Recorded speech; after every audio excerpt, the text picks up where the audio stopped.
Hey everybody, welcome to Blitzcast here on the Majors TV. I am Adam Hernandez, with me is Dorf.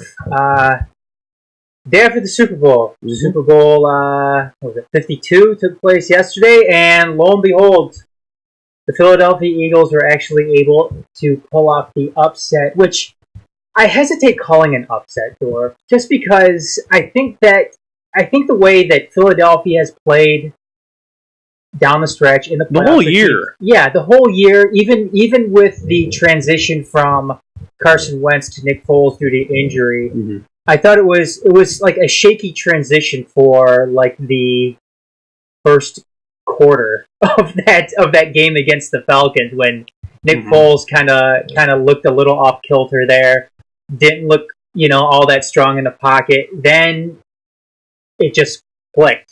Clicked the whole playoffs. Yeah, and it clicked, and Philadelphia looked really, really good the rest of the way. When it came to the Patriots, it certainly seemed like they had their problems down the stretch, opening up their games, staying within striking distance. Obviously, wasn't a problem, but it seemed like there was always that uncertainty with them. Absolutely.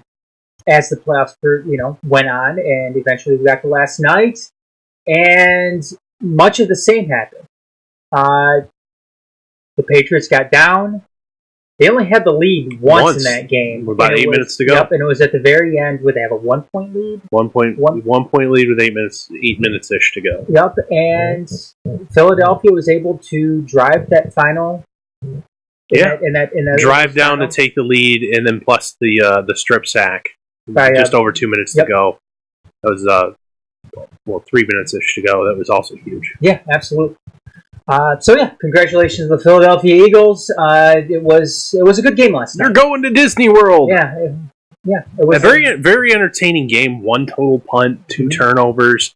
You had missed field goals, missed extra points. Hey, Jake Elliott, thanks for missing that PAT. You won me $50 in squares because of that. So, and another $50 for the fourth quarter score. Thanks, bud. But all things considered, great game. You could have the complaints from the old time purists that, no defense in this game. But you know what? That was a very, very good advertisement for NFL football. Casual fans, if they're actually paying attention, not just drinking and watching the commercials or the Puppy Bowl on the side. That was on last night? It's on right during the game. I'm sure Sean knew who won the Puppy Bowl. There's also a Kitty Bowl now too. Oh, there's a Kitten Bowls, oh. Yeah, or Kitty or Kitten. But yeah, Animal Planet does the Puppy Bowl, and then it wasn't National Geographic. Another channel did the Kitten Bowl. Remember the Bud Bowl? I don't remember that. You remember the Bud Bowl? Man, that was great. I love the Bud Bowl.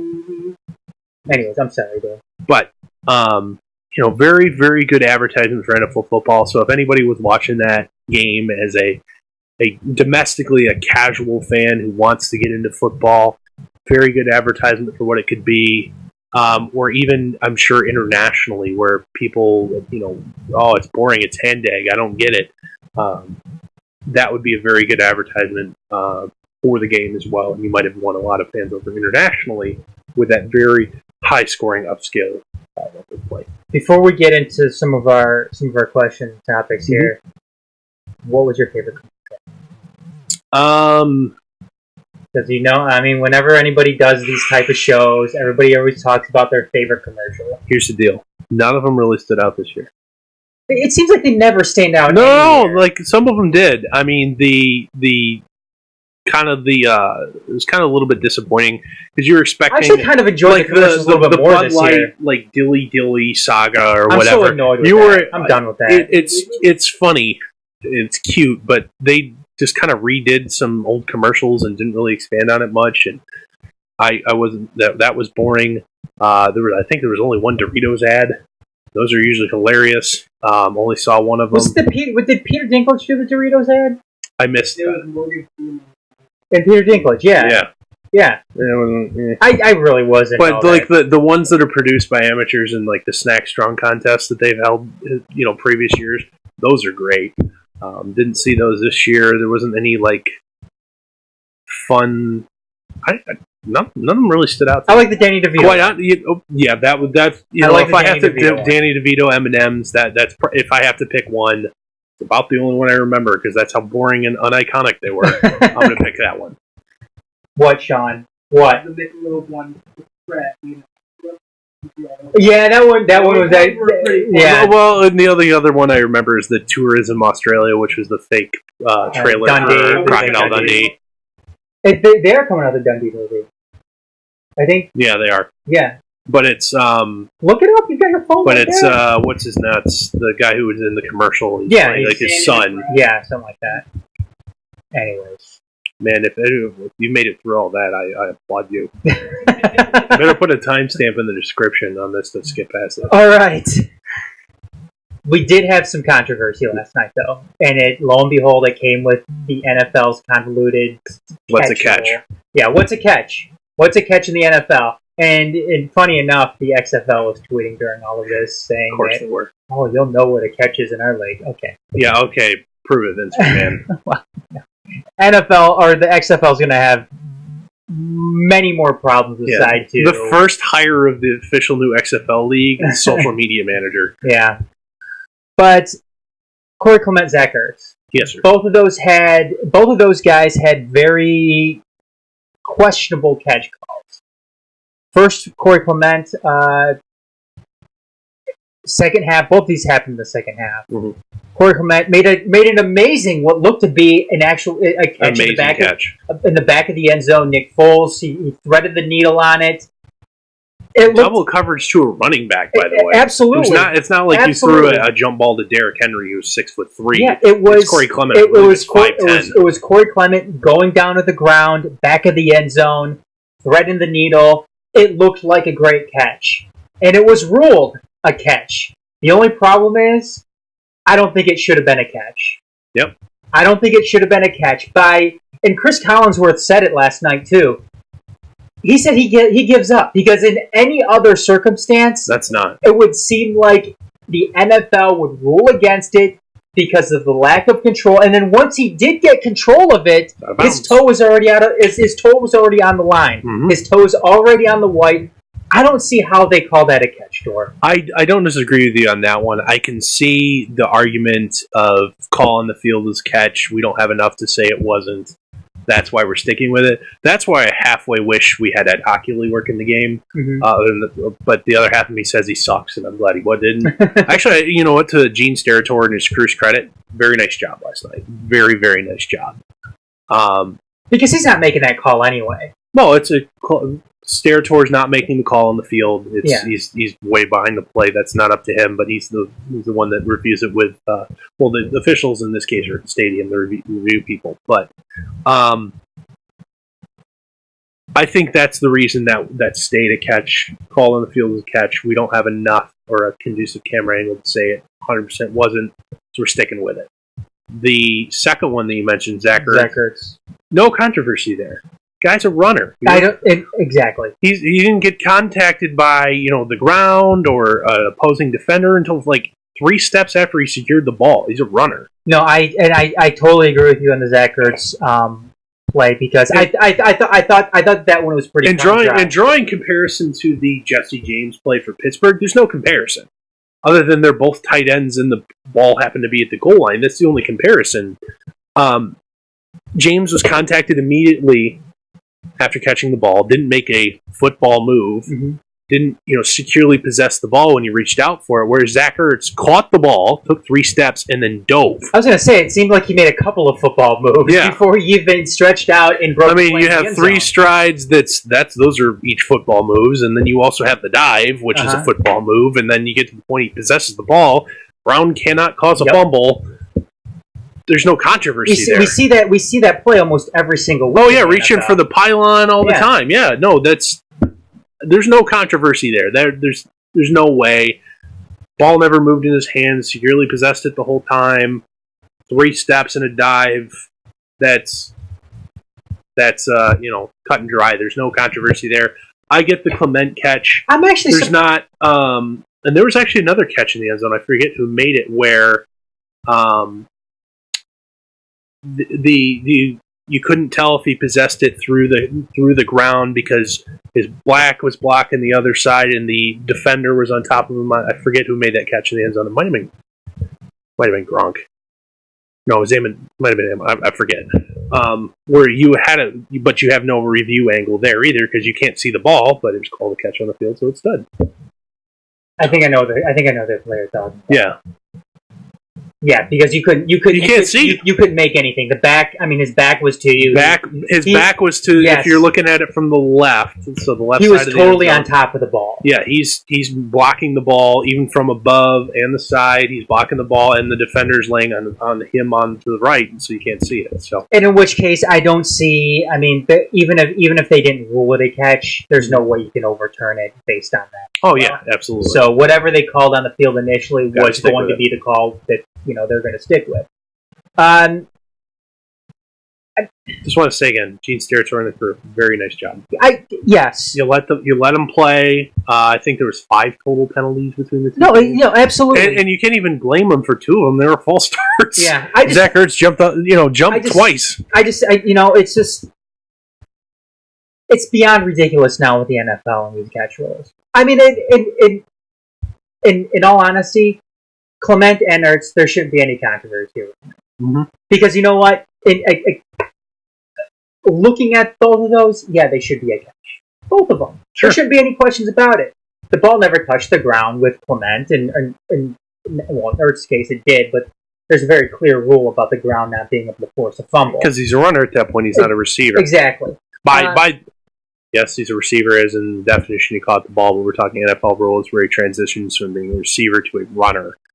He's a runner at that point. There's no controversy. But again, the NFL has created this own problem for themselves by having these discretionary rules put in place. Mm-hmm. That's something they have to address and make much more black and white. Again, we talked about it on Motor City Uncut with the NHL and their problems with the not knowing a goaltender interference. Exactly.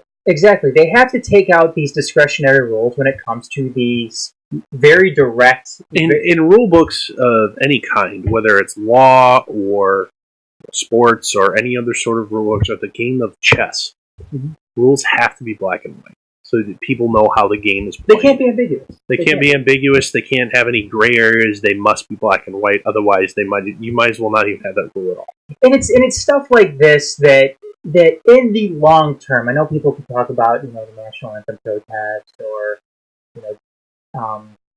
off the field issues. Those eventually go away because you get new players to come in and take those spots.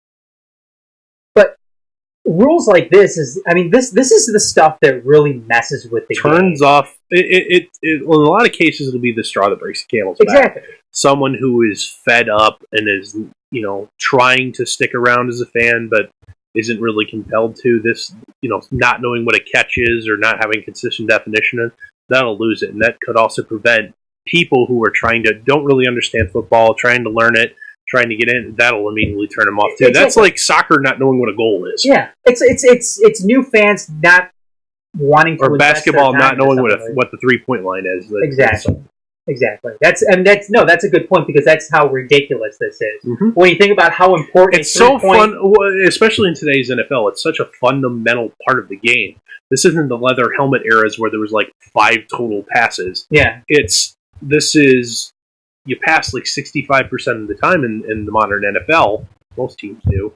You need to know what a catch is. Exactly. Let's move on, though. Sure. The Eagles, it seems like they found a recipe for success against the New England Patriots. Yep. And that's Doug Peterson opening up the playbook and having balls of steel here. And it seems like this is the case here because we saw last year with the Falcons. They had that big lead. They took the foot off the gas. They got conservative. 28-3, never forget. Yep, and they allowed the Patriots to get back in it. How'd you like the thing in the pregame show that they were showing the Patriots' last Super Bowl ring? It has exactly 283 diamonds in it. Is that real? That's real. Okay, that's real. And then even what a masterful troll job by the Patriots. Yeah, no kidding. Even during the AFC Championship game, we saw the Jaguars get a lead. They get a lead, get conservative, and then it wasn't even just the Jaguars getting conservative in the second half. They tried to take the air out of the ball with 2.5 minutes to go in the second quarter. Yeah. Made the mistake of getting conservative after moving the ball up and down the field. All of a sudden, you give Tom Brady the ball back with 1:10, and what do you know? He fucking scores before the half. Yep. And, I mean, is this... I mean, I know it's easier said than done, but is this really something that teams can take and use against the Patriots going forward? Or is no, this isn't a solution unique to the Patriots. The NFL is such a balanced league. Outside of this year, the Cleveland Browns, I really could believe anybody could beat anybody any given Sunday. Sure. Being aggressive and dictating terms in sports usually pays off. It can make up for talent gaps. Also, if you are the more talented team, it can blow games for you, but it more likely is going to help you instead of hurt you if you're any good. I was going to say, though, but, I mean... When it comes to water finding its level and all that jazz, I mean, this could have very well blew up in Peterson's face as well. Absolutely, you could have turned the ball over and in the second half inside your, on your side of the field. You went for it on 4th and 1 on your own side of the field. Mm-hmm. By the way, you put the ball in the air. Yeah. Yep. You could have turned the ball over there on the own side of your field. And that's short. Patriots need 10 yards and they got points. And at the same time, going for it on that 4th and goal where you end up throwing the trick play touchdown pass. Instead, giving up the essentially guaranteed 3 for 7, mm-hmm. and also he went for 2 twice. Yeah, didn't get either. I was going to say, even despite the amount of points that were scored in this, it still seemed like points were still being lost. Yeah, I mean, because we had Gostowski missed a field goal and an extra point. Yep. Mm-hmm. Jake Elliott missed an extra point. Which Gostowski, not on him. That was a terrible snap. I still think he could have moved it. They had time. Your rhythm's off. I'm not going to blame him for that. Yeah, I know. At the same time, Foles threw an interception inside the 5-yard line. Well, the ball ended up being caught inside the 5-yard line. It was a deep pass, but in plus territory, turning the ball over. There could have been. I mean, realistically, don't miss an extra point, and don't throw that pick. Eagles might score 50 points. Yeah, could have. They would have scored 50 points potentially. Nick Foles. I mean, it happened. Mm-hmm. Super Bowl winning quarterback. Not only that, he's the MVP of the game. Mm-hmm. He looked very, very good. Very, very deserving of it. Yep, very, very deserving of it. It wasn't like they didn't have guys who they could have given. Oh, they could have given it to Brandon Graham for the strip sack. They could have given it to, either one of the running backs. Ajayi and Blunt both had good games. Corey Clement caught a touchdown pass. I mean, Alshon Jeffrey, had he not disappeared in the second half, could have given it to him. Zach Ertz had a very good game. You could have given it to could have given it to Tom Brady. Guess what? Nick Foles got hit like 4 times and didn't get sacked the entire night. I mean, you can't give it to the offensive line, per se. But you can find them. Hell, you could give it to Trey Burton because he threw a touchdown pass. Like, you could give it to anybody. But yeah, I mean, I thought Nick Foles was definitely deserving of it. And like I said, like we said at the top of the show, played well throughout the majority of the playoffs, except maybe that first quarter against the Falcons. And it didn't matter. And it didn't matter. I mean, but the biggest issue now is what do the Eagles do with Nick Foles? Because last week, we were basing all of this on hypotheticals. Okay, what if Nick Foles wins the Super Bowl? Okay, let's take it a step further. Well, now he has. What if he wins the MVP? He did it. Okay, now what does Philly do in this case? The idea that there's any quarterback controversy going in next season is just absolutely clear. No, you can't. Carson Wentz is this team's quarterback. I do believe... And again, like we said last week too, they wouldn't be where they are without him. Absolutely. So they don't have that number one seed. No. Carson Wentz will be a quarterback day one if he's ready to go. I do not think they will trade Nick Foles in the offseason because there's a pretty sure guarantee that Carson Wentz will not be ready to go week 1. With that in mind, I think they use him. He starts the season. There's a good chance Wentz starts on the PUP list, misses the first 6 weeks, and then you still have 2 weeks to trade him after that, week 7 and 8, before the trading deadline. And I wouldn't be surprised if in that week 7 or 8 he gets dealt. Realistically, at that point, he's in the last year of his deal. You're only getting him down the stretch. You're going to need a contender or a really good team to have a quarterback go down early, like very similar to like Minnesota this year. You're going to need Sam Bradford type injury to go down. You might be able to get some good value for him. Otherwise, you might not be able to trade him at all. I was going to say, is that scenario kind of limiting? Realistically, you probably get a second or third. Keep in mind, you could get a second or third rounder for him. He's 29, 30 years old. Look at what the trading bait for Alex Smith just was. Mm-hmm. Alex Smith is Alex Smith. You third in your number 2 corner for Alex Smith. Oh, by the end, then you got an extension. Yeah. That's kind of, if you were to do it in the off season, that's about what you could expect. Or you could get a second and next year's fourth or something like that. You're not going to get a first for Nick Foles. I'm not expecting them to get it. If he had another year on his contract, you probably could. But realistically, if I'm Cleveland, I call. If I'm Arizona, I call. Jacksonville. If I'm Jacksonville, I call. If I'm the Giants, I call. I don't know about... They've already committed to Eli. There's no reason for the Giants to... They need too much other stuff. Cincinnati? Maybe. The thing is, you're not going to have a team that's ready to burn it down like the Bengals that would be necessarily interested. The Cardinals still have a lot of talent, and you're arguably at the end of an era with some of the talent they have in defense. And Larry Fitzgerald. That they might want to... They're going to draft a QB, top of the draft this year. They just are. And Nick Foles, giving him a run this year with Nick Foles may not be a bad course of action. Yeah. But at the same time, if you trade Nick Foles, if you're Philly, then you need to add a veteran backup. Or you're going to have to sign Josh McCown as we might need him to start week 1. Josh McCown wasn't too bad. He really wasn't. He really was wasn't. actually pretty good. Especially with no talent on the outside in New York there. You might be able to do something with Josh McCown. It may not be necessarily limping them along to Wentz's return. Or, hey, Wentz is a young man. If he's healing incredibly quickly, then you don't need Foles, and you absolutely deal him before the start. I don't know. I strike when the iron's hot right now with Foles. But if you're risking Wentz not recovering fast enough, and you punt next year. I understand. You're the reigning Super Bowl champ, starting. I mean, we don't. We don't have to Joe Bob Smith. No, I understand. I understand the concern. I guess you know what. In all fairness, we don't have the list in front of us as far as who's going to be available this offseason. At quarterback, I mean, you've got Cousins, you've got Garoppolo, though he's about to sign an extension with San Francisco. Who else do you have? You have is Bradford, Bridgewater's available.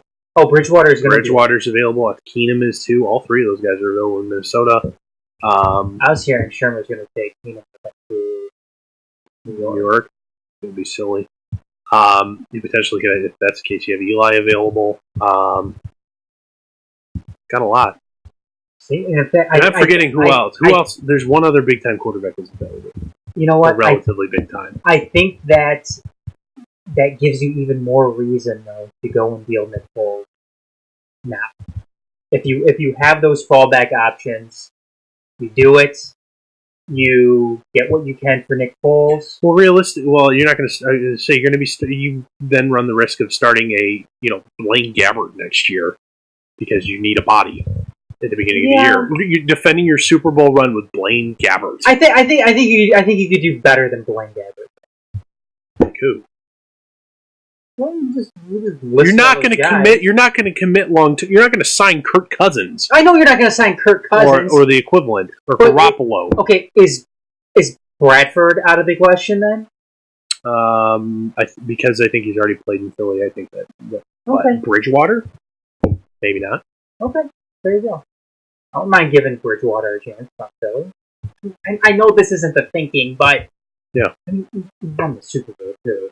I mean, it's kind of gives you a couple of years to exactly. I know that's not the outright thinking. I know it's not, but I think you give yourself a little bit more leash when it comes to taking some chance like that. Fair. So, okay, fair. Finally, though, on the other side of things, though, Dorf, what happens with the Patriots? We could see a lot of turnover with this team. Well, first and foremost, Matt Patricia. Both coordinators are Matt Patricia and Josh McDaniels are both going to be gone. Patricia was officially announced today by the Lions as their new head coach. McDaniels expected tomorrow. Yeah, McDaniels is probably expected tomorrow. So Belichick losing both of his coordinators, which is not something that happened before. He lost both Weiss and Cornell in the same offseason. Yeah, too. So it's not something that hasn't happened before to Belichick. There's rumors now floating around that Gronk is going to retire. I call bullshit on it. And then Brady is going to be another year older. I know he won the MVP this year. He threw for over 500 yards last night. It's incredible what he's been able to do. But I've always had the thinking that when you are a 40-year-old quarterback, once you hit that wall, you're going to hit it pretty hard. Mm-hmm. And I don't know. What happens with the Patriots this offseason? Oh, Drew Brees is the other quarterback that's available. I forgot about Drew Brees. Oh, he's not. You don't think he leaves? Okay. Well, Drew Brees is potentially available. What happens? I am never going to count out Darth Hoodie ever. He's gonna. He could die tomorrow, and I'm not going to count out his corpse. I will never count them out. He's what's the common factor in all this? Coordinator. Would he be one with the Force? Or the dark side of the Force? Will he be will he be Force ghosting the next sec? Yeah. We lost everybody again, man. Hey, I'm assuming there's lots of NFL fans. Yeah, like Star Wars. That's a pretty good crossover, I'm sure. But I'm not going to count out Bill Belichick. He's still the evil mastermind of all this. If it was coordinator Tom Brady all at the same time, I might be like, all right, well, there's the potential this could go extremely wrong, especially because then you'd have no QB. Because they're not starting Brian Hoyer next year. And he's a free agent anyway, so. Then you'd have absolutely no QB, no new coordinators on both sides of the ball. Then I could see it being an issue. However, the gentleman who's going to take over, forget his name, he's the linebackers coach, is going to take over a defensive coordinator, got head coaching looks this offseason, so I'm not sure. I'm sure that they'll be just fine there. And Tom Brady is the essential. I would call him the brains of the offense because nothing has changed despite who's called plays for him. So I'm not worried that they potentially will miss a beat offensively when it comes to the scheme and game plan. I'm not worried about that. I'm not either. I mean, Dorf. To tell you the truth, I think I'm more worried, and maybe worried isn't the right word for it. I think the bigger question of this is how is Patricia and how is McDaniels going to do in their new roles in the National Football League? Patricia should be pretty good right away. Lions 9-7 football team, returning pretty much everybody on offense. Their defense, you have quite a bit of cap room. You can spend it all on your defense. Plus established QB. Colts, they have absolutely no talent. Pretty much anywhere. Well, one bright spot on the defense, unfortunately, was killed in a car accident yesterday. Yeah, sad. Linebacker Edwin Jackson rear-ended by a drunk driver and died. They have and big time question marks surrounding. And Andrew Luck's shoulder may not work, so they played a game in a year and a half. They don't. And here's the thing. Colts have no talent. I mean, T.Y. Hilton is a pretty nice player. They have no talent outside of T.Y. Hilton on offense. Offensive line is a mess. It makes you wonder, though. Their defense is talentless. It makes you wonder, though, why McDaniels took it. The head coaching job again. I understand that, but there was going to be another head coaching job. Because he passed up offers last year and he's sick of waiting. Maybe. I don't know. You got a drunk for an owner. You may be able to have too much going on there. I was going to say, and you can have total control of that franchise. And you add to that equation Irsay, who is Irsay's kind of a wild card to me too, because it's, I don't know, it can turn into a volatile situation given what has happened in the past with him, and I don't know. Yeah, he's a mess. But I'm with you though. I think the Patriots, quite frankly, are going to be fine. I'm not worried about it. I'm not worried about it until you don't have both Tom Brady and Bill Belichick in the same organization. Then I'm not going to be worried. I think Brady's going to be. I mean, he's not going to be as good as he was this season, but I'm not willing to say that because he's going to hear you say it, and it's going to be his bulletin board material, and you're Adam Hernandez right here on February 5th is Tom Brady's bulletin board material for the entire 2018-19 season. Sorry, Tom. Sorry, rest of the NFL. Sorry.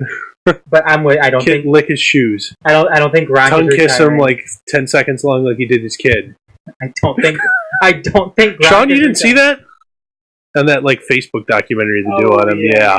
Oh wait, I did see that. Yeah, like I've seen about like one of his his 10-year-old his 10-year-old son or something like that. They had like mouth kissed a lot. You know what though? I could have seen if the Patriots won last night. Yeah, I could see Belichick and Brady both. I don't see. Here's the only reason I don't see that, because Tom Brady said before the game, you know, in the Super Bowl, everybody, why is everybody talking about me retiring? And right before the game, like, yeah, I'm absolutely going to be back next year. I was just saying, I wouldn't be surprised. That's it. So, here's a conspiracy. Darth Hoodie retires, Tom Brady quits playing and becomes head coach immediately. Would that happen?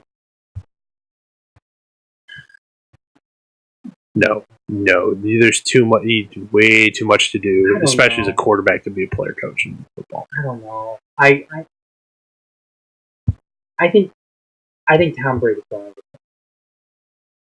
I can see that. I don't think it's John Elway type role. Yeah, I don't think he's going to be done.